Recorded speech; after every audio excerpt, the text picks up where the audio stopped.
Oduu'ammee barataa Khalid Bashir qabxoolaan akka Itoophiyaatti galmeesse bilisaan sirna umraa maatii isaa wajjin akka gaggeessu affeerameeti jira.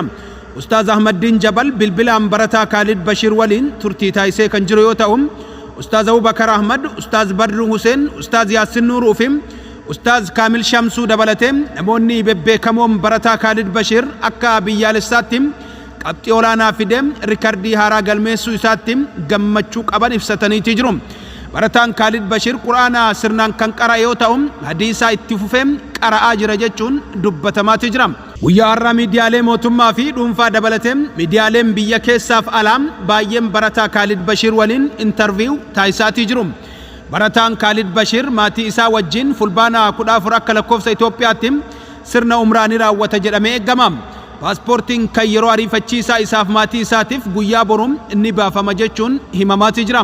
Khalid Bashir miidiyaalee fi namoota dhuunfaa waliin daqiiqaa muraasa fudhachuun afgaafii taasisee kan jiru yoo ta'u, afgaafii isaatiin bu'uurri milkaa'ina kootii haadha kootii fi abbaa kootii jechuun kan dubbate Khalid Bashir eebba haadhaa fi abbaa qabaannan milkaa'ina hunda galeessa goonfachuuf karaan fagoo akka hin taane ibseetii jira.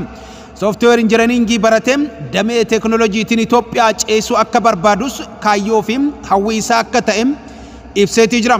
Video gabaabduun kanarraan aanee isinii laxxafu kana dhageeffadhaa du'aa godhaafi. Bifa baradhee jechuudha. Barnoota afaanota kanneen barannee gara fuulduraatti kaayyoo qabnu san galmaan gahuudhaaf afaanonni kun barbaachisaadha.